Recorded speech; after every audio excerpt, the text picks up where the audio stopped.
Your ideas matter. That's the message. Stay the course on your dreams because your ideas matter. Welcome to Behind the Work, the show where we focus on all things leveling up, glowing up, and becoming our best selves. I'm your host, Jessica Santana, and I'm bringing you the tips, tricks, and strategies that help us reach our highest potential. So whether you're working at a company, building your business, or you're just trying to level up, this is for you. At Behind the Work, we believe that we all have to go up together, so make sure you're tapped in. Hey everyone, welcome to another episode of Behind the Work, where we focus on all things leveling up, glowing up, and becoming our best selves. I'm your host, Jessica Santana, and if this is your first time tuning in, I want to say welcome to the show. So for those of you who follow me on my personal social media channels, you'll know that my organization, my company, my baby, just announced $2.5 million in funding from Google.org. And let me tell you, it's not that Google.org is investing $2.5 million that makes this a significant moment for our organization. It's that the amount of funding is going to create so many opportunities for young people, and we're going to be able to expand our New York City programs in such a significant way because that funding enables us to do that. And it's not just a big milestone for my organization and my company. It's also a really big milestone for me on a personal level. You know, I left my job in technology to be able to create America on Tech along with my co-founder. And at that time, I didn't know how I was going to do it, honestly. No, my co-founder and I got together on the back of coffee shop napkins. We created this plan on how we were going to create opportunities for young people to get access to technology careers. But to be honest with you, we really didn't know what we were doing in the beginning stages. We just knew that we had a calling and an assignment on our lives to be able to make this happen. And when I think back to the early stages of this work, when I took my leap of faith and decided that I was going to take this work full time, I was not sure about what was to come. And the last 11 years has been so many up and downs. You know, for as many highs as we've had, we've also have had many lows. For as many wins as we've also had a lot of losses. And when you are operating with so much pivoting all the time, where, you know, you got to stay resilient and you have to be able to be adaptable to the environment at any point in time, it is difficult to stay the course on your assignment because you start to question whether or not you are actually on assignment during the hard times.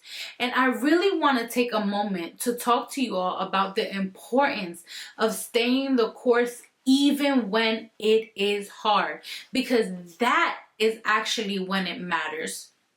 Staying the course when it gets hard is the most important thing that you can do when you are an entrepreneur, because that is what separates a good entrepreneur from an entrepreneur who is not going to give it all that it takes to make something possible. And when you have a calling on your life to build something that doesn't currently exist in the world, and you're basically taking the ideas that are living in your head and you're trying to bring them into the universe, that is not an easy task. There are a lot of things that are going to be up against you, and there are going to be a lot of distractions along the way. But the one thing you can't do is step away from doing the thing that you've been called to do, because you don't know how many people are going to be impacted by the gifts that you bring to this universe. And when I think about how many students wouldn't have gotten access to our programs or to our services if I had not stayed the course, I think that would have been one of my biggest failures in life. And while this work has been really hard sometimes, last week was a reminder that if I stay the course, and if we all stay the course, tremendous things can happen, not just for us, but for our communities. And I think that when you've been given an assignment, the distractions that can happen to you can feel really personal and can really demotivate us from keeping going the thing that we are trying to build momentum for. But I promise you that there is so much to be excited about on the other side of that.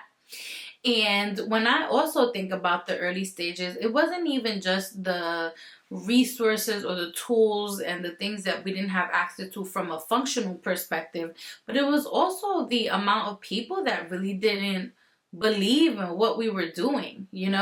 I think that it was incredibly disappointing sometimes to have conversations with folks and you're trying to get them on board and you're realizing that they can't be on board because they don't get what you're doing. And I used to think that it was my responsibility to educate every single person on my vision and on my mission.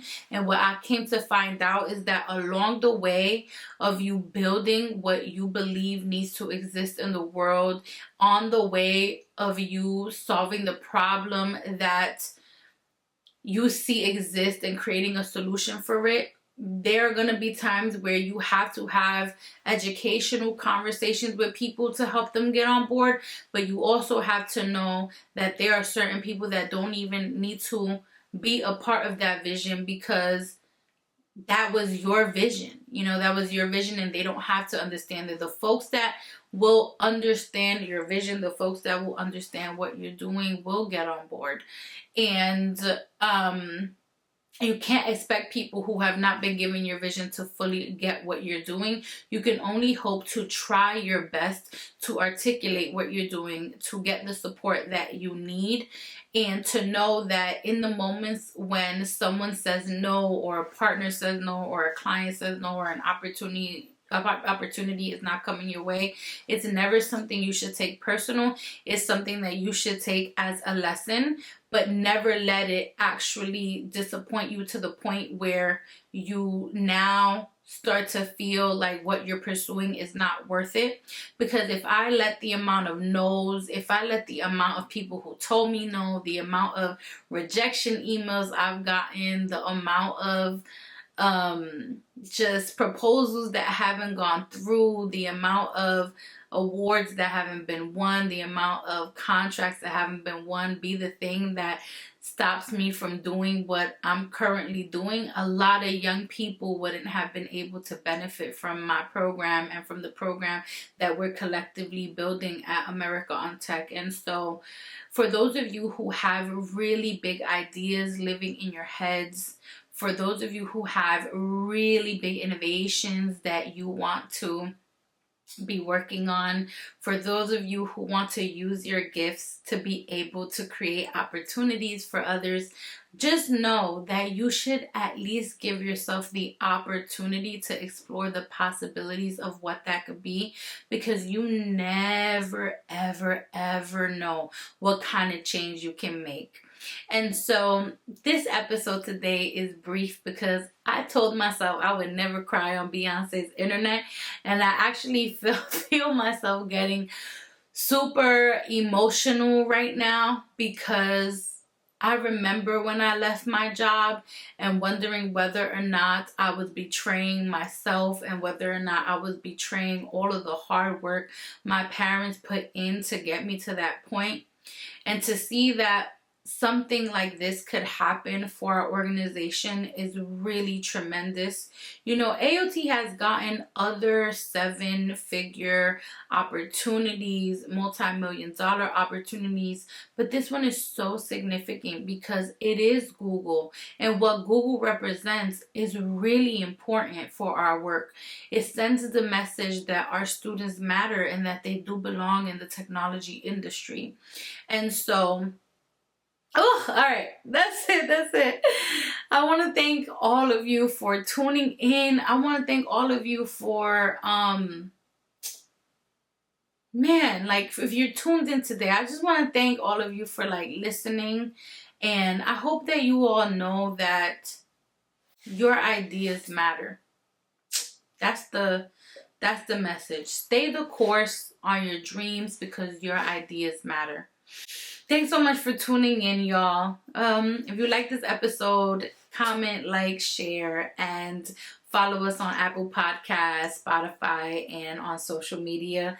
I look forward to seeing you all next week. The next couple of weeks, we have some really dope interviews lined up with some really amazing founders and professionals that I want to introduce you all to. And so I look forward to connecting with you all, and feel free to shoot me a note in my newsletter or via email if you all want anything or have anything to share with me.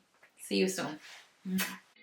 Thanks for tuning in to today's episode of Behind the Work. If you enjoyed today's episode, make sure that you subscribe to our channel on YouTube. Check us out on Apple Podcasts, Spotify, and follow us on social media.